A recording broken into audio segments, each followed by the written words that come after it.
Before you start this mystical story, subscribe to our channel. We create worlds filled with mysteries, sensations and emotions that take your breath away. Support us and be the first to know about new exciting stories. The forest behind the village of Mwene was a living thing. During the day, it exuded warmth and tranquility, its trees spreading thick shade under which passers-by sheltered from the scorching sun. A light breeze carried the scent of flowering shrubs mixed with the smell of damp earth.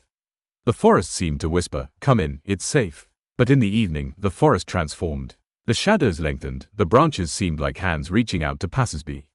The air became heavy, as if imbued with fear. The leaves stopped rustling, and the animals froze, as if afraid to disturb something ancient. It was said that in the depths of the forest lived a musician, a wanderer with a perfect voice, whose melody could charm anyone. But those who dared to hear it twice never returned. Nia heard the song for the first time at sunset, when the warm light of the sun colored the leaves of the trees in golden and red tones. She was carrying a basket full of berries and was just about to leave the forest when she suddenly stopped. The sounds she heard went straight to her soul. It was a melody that seemed to enliven everything around her. Each note sounded softly, as if it was a caressing whisper.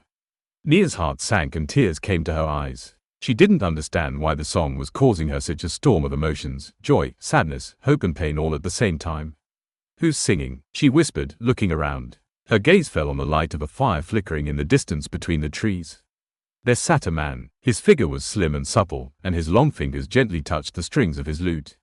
The musician looked up, and Nia froze. His gaze was deep, like a night sky in which one could drown. "Were you singing?" she asked, barely audible. He nodded and answered quietly, "This song is for those who are looking for something more." The musician's words seemed to awaken something forgotten in her heart. Nia thanked him and hurried home, but the melody stayed with her, sounding like an echo in her head.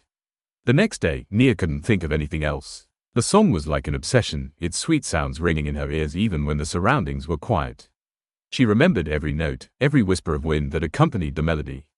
"I want to hear it again," she whispered to herself, feeling the desire return with redoubled force. Nia's mother noticed her uneasiness. "Don't go there," she said sternly. "I have heard the stories. His song is a trap.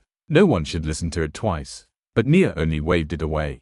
Could such beauty be dangerous? That evening she went into the forest again. The warm air was filled with the scents of evening flowers and earth, but somewhere in the distance a cool breeze blew that sent shivers down her spine.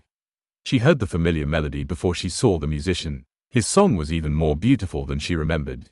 Nia's heart fluttered and her feet carried her to the source of the sound. The musician raised his head as she approached. This time there was not calmness in his eyes, but alarm. "You shouldn't have come back," he said quietly. "I couldn't have otherwise," she replied, feeling her voice shake. The musician slowly began to play. The melody sounded different this time. It was heavy, like the pre-threatening air, and each chord echoed in Nia's heart. Her feet felt as if they were digging into the ground, and everything around her began to fade. "You're listening to it a second time," he whispered. "Now you're going to be a part of this song." "What do you mean?" Nia tried to move, but her body wouldn't listen. "Anyone who hears it twice disappears. This melody doesn't belong to me or this world. It takes those who can't resist." The forest began to change. Trees that had been motionless suddenly stirred. Their roots began to reach for Nia, and the leaves whispered her name.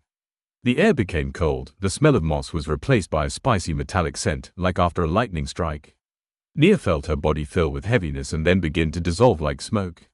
"Help me," she screamed, but the musician only shook his head. "I can't. This song is stronger than I am." As the thick fog enveloped the forest, Nia disappeared. Her voice faded away, and only the melody continued. She was now a part of this song, as eternal as the forest itself.